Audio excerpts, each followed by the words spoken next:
Episode 43. Winston took up his glass with a certain eagerness. Wine was a thing he had read and dreamed about, like the glass paperweight or Mr. Charrington's half-remembered rhymes. It belonged to the vanished romantic past, the olden time, as he liked to call it in his secret thoughts. For some reason, he had always thought of wine as having an intensely sweet taste, like that of blackberry jam, and an immediate intoxicating effect. Actually, when he came to swallow it, the stuff was distinctly disappointing. The truth was that after years of gin drinking, he could barely taste it. He set down the empty glass. "Then there is such a person as Goldstein," he said. "Yes, there is such a person, and he is alive. Where, I do not know. And the conspiracy, the organization, is it real? It is not simply an invention of the thought police? No, it is real. The Brotherhood, we call it. You will never learn much more about the Brotherhood than that it exists and that you belong to it. I will come back to that presently." He looked at his wristwatch. "It is unwise, even for members of the inner party, to turn off the telescreen for more than half an hour.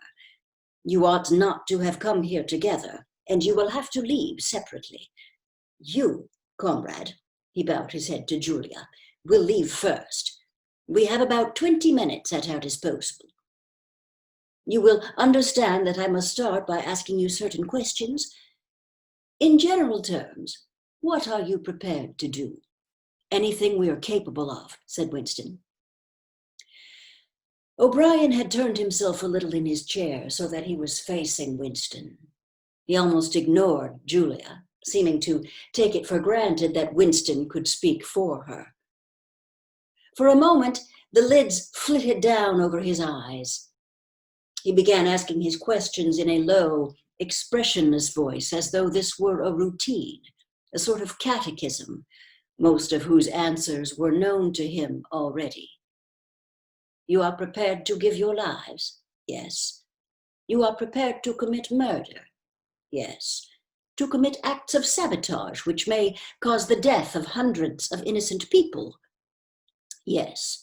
"To betray your country to foreign powers?" "Yes." "You are prepared to cheat, to forge, to blackmail, to corrupt the minds of children, to distribute habit-forming drugs, to encourage prostitution, to disseminate venereal diseases, to do anything which is likely to cause demoralization and weaken the power of the party?" "Yes." "If, for example, it would somehow serve our interests to throw sulfuric acid in a child's face, are you prepared to do that?" "Yes." "You are prepared to lose your identity and live out the rest of your life as a waiter or a dock worker?" "Yes." "You are prepared to commit suicide if and when we order you to do so?" "Yes." "You are prepared, the two of you, to separate and never see one another again?" "No," broke in Julia. It appeared to Winston that a long time passed before he answered. For a moment he seemed even to have been deprived of the power of speech. His tongue worked soundlessly, forming the opening syllables first of one word, then of the other, over and over again. Until he had said it, he did not know which word he was going to say. "No," he said, finally. "You did well to tell me," said O'Brien. "It is necessary for us to know everything." He had turned himself toward Julia and added in a voice with somewhat more expression in it, "Do you understand that even if he survives, it may be as a different person? We may be obliged to give him a new identity. His face, his movements, the shape of his hands, the color of his hair, even his voice would be different. And you yourself might have become a different person. Our surgeons can alter people beyond recognition. Sometimes it is necessary. Sometimes we even amputate a limb." Winston could not help snatching another sidelong glance at Martin's Mongolian face. There were no scars that he could see. Julia had turned a shade paler so that her freckles were showing, but she faced O'Brien boldly. She murmured something that seemed to be assent. "Good, then it is settled." There was a silver box of cigarettes on the table. With a rather absent-minded air, O'Brien pushed them toward the others, took one himself, then stood up and began to pace slowly to and fro, as though he could think better standing. They were very good cigarettes, very thick and well packed, with an unfamiliar silkiness in the paper. O'Brien looked at his wristwatch again. "You had better go back to your pantry, Martin," he said. "I shall switch on in a quarter of an hour. Take a good look at these comrades' faces before you go. You will be seeing them again. I may not."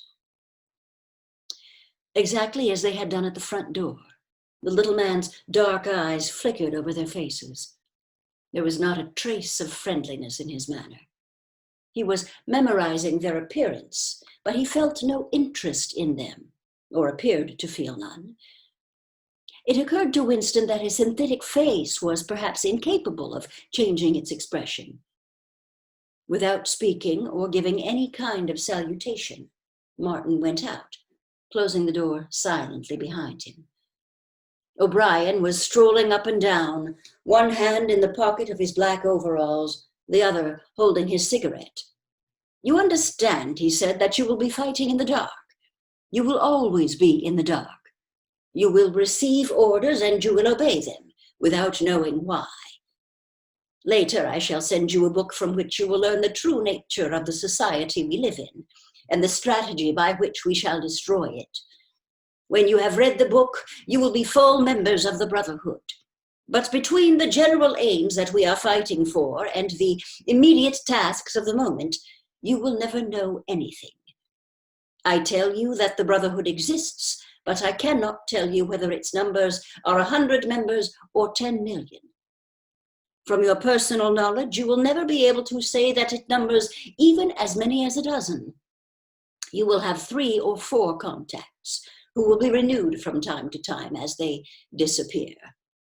As this was your first contact, it will be preserved.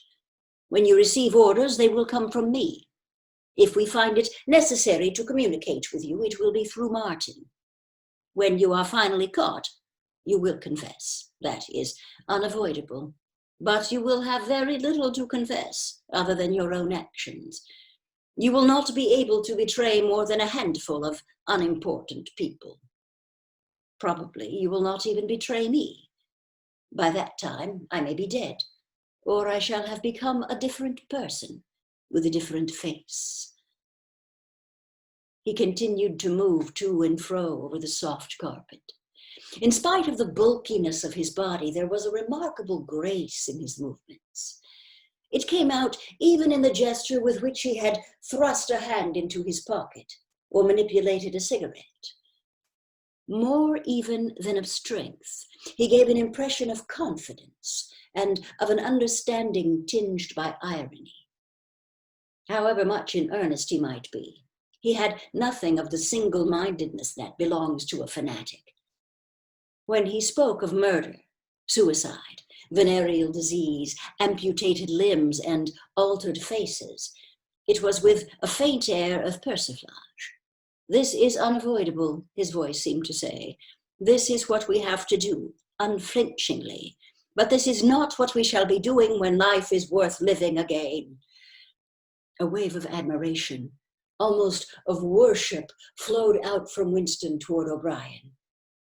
For the moment, he had forgotten the shadowy figure of Goldstein.